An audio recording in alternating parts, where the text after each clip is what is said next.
China 67%. That's tariffs. এপ্রিলের শুরুতে বিশ্বব্যাপী আমদানি পণ্যে সর্বনিম্ন 10% থেকে সর্বোচ্চ 49% পর্যন্ত শুল্ক আরোপ করে বাণিজ্য যুদ্ধের সূচনা করেন মার্কিন প্রেসিডেন্ট ডোনাল্ড ট্রাম্প।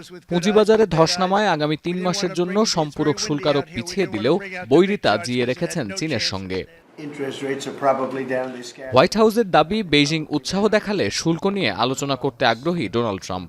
যদিও চীনা থিঙ্ক ট্যাঙ্ক বলছে 145% পর্যন্ত আমদানি শুল্কের ধাক্কা টলাতে পারেনি প্রেসিডেন্ট শি জিনপিংকে। যুক্তরাষ্ট্রে চীনা পণ্যের বড় বাজার থাকলেও এর পরিমাণ চীনের মোট জিডিপির মাত্র 2%। বান্ডেল থাকলে প্রতি সেনমানিতে টাকা বাঁচবে। বিকাশ সেনমানি বান্ডেল কিনে জিতুন প্রতি লেনদেনে। মার্কিন গণমাধ্যমে বারবার বলা হচ্ছে নয়া শুল্ক নীতির পেছনে আছে ট্রাম্পের রাজনৈতিক স্বার্থ। মূলত আমদানি নির্ভর হওয়ায় যুক্তরাষ্ট্রে রপ্তানি খাতে যে ভাটা সৃষ্টি হয়েছে তা পূরণের ম্যান্ডেট নিয়েই দ্বিতীয় মেয়াদে ক্ষমতায় এসেছেন এই রিপাবলিকান নেতা।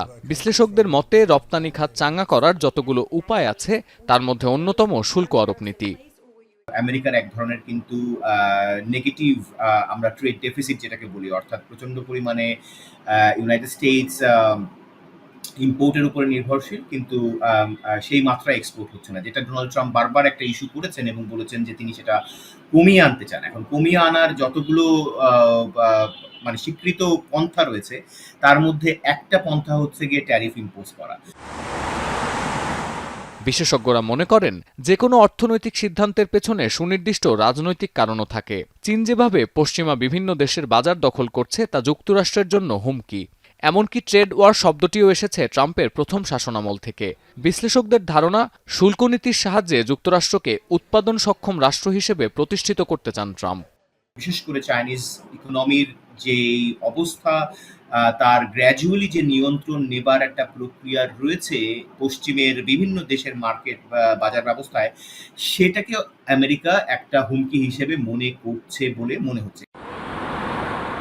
বিশ্লেষকরা আরও বলছেন, দুই দেশের মধ্যে সমঝোতা না হলেও বড় কোনো সংকটে পড়বে না চীন, কারণ যুক্তরাষ্ট্রের বাজারে বিকল্প পাওয়া গেলে ওয়াশিংটনের তোয়াক্কা করবে না বেইজিং। কিন্তু দ্বিপক্ষীয় এই বিবাদ আঞ্চলিকভাবে ছড়িয়ে পড়ার আশঙ্কাও উড়িয়ে দিচ্ছেন না বিশেষজ্ঞরা। অর্থাৎ যেসব দেশ চীনা পণ্য আমদানি করে তাদের উপর যুক্তরাষ্ট্র যদি অতিরিক্ত শুল্ক বা বাণিজ্যিক নিষেধাজ্ঞা আরোপের সিদ্ধান্ত নেয় তা অবশ্যই বিশ্ব অর্থনীতিকে প্রভাবিত করবে। চাইনিজ প্রোডাক্ট যারা অন্যরা কিনছে তাদের উপরে এক ধরনের স্যাংশন, যে চাইনিজ প্রোডাক্ট অন্য যে জায়গাগুলোতে যাচ্ছে তাদের উপরে অতিরিক্ত ট্যারিফ যদি বসায় ইউনাইটেড স্টেটস, এটা তখন একটা রিজিওনাল ইমপ্লিকেশন, গ্লোবাল ইমপ্লিকেশনের দিকে যাবে।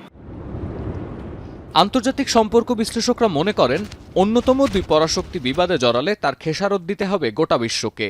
এমনকি তাদের আশঙ্কা, এতে করে অকার্যকর হয়ে পড়তে পারে জাতিসংঘ বা নিরাপত্তা পরিষদের মতো সংগঠনও। সতীর্থ কর্মকার, এখন বিশ্ব।